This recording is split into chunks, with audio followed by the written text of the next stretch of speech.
Mga boss idol, magandang araw sa inyo. Panibagong araw na may panibagong video na naman ang ating tatalakayin ngayon.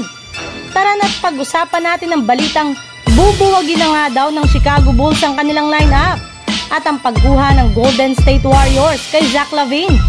Pero bago nga natin yan umpisahan, introhan muna natin to.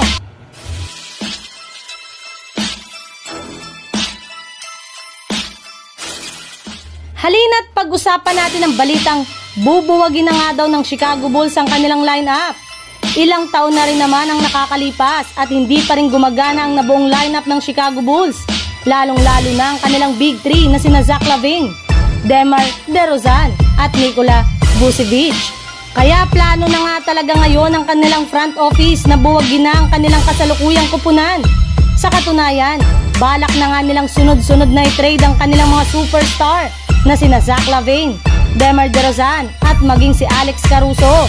Gayong isa nga ito sa kanilang mga manlalaro na merong napakataas na trade value upang makakuha sila ng napakaraming batang players at future draft pick na magagamit nila sa kanilang gagawing rebuilding. Yes, tama nga ang inyong narinig. Magre-rebuild na nga ng lineup ng Bulls, lalo pa sawang-sawa na nga sila na umasa na magiging epektibo pa ang kasalukuyang kupunan ngayon. Sa ibang balita naman, patungkol sa balitang pagkuha ng Golden State Warriors kay Zach LaVine. Alam na nga po nyo na ang paunti-unti na ngang bumabagsak ang Golden State Warriors sa standing ng Western Conference matapos ang kanilang sunod-sunod na pagkatalo sa kanilang mga nakalipas na laro. Sa katunayan, matapos nga silang matalo sa kanilang huling game kontra sa Oklahoma Thunder, ay umabot na nga sa 5 game ang kanilang losing streak.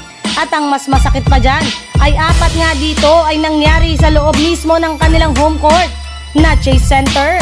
Kaya hindi nga talaga naiwasan o napigilan pa ng kanilang mga fans na magalit ng sobra sa nangyari ngayon sa kanilang team.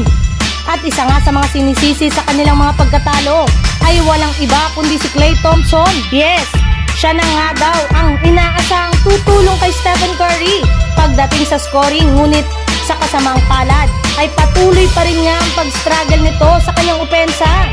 Nakatunayan, bukod nga sa pagtatala lamang niya ng 5 points kontra sa Thunder, ay nag-a-average lang naman nga ito ngayong season ng 13.8 points.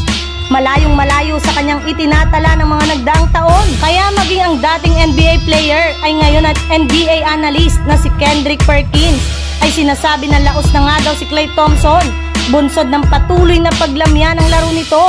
Kaya kailangan na nga daw nila itong i-trade sa lalong madaling panahon kung gusto man nilang makakuha ng mas magaling na superstar katulad na lamang ni Zach LaVine ng Chicago Bulls na isa sa mga superstar na available sa trade market ngayong season.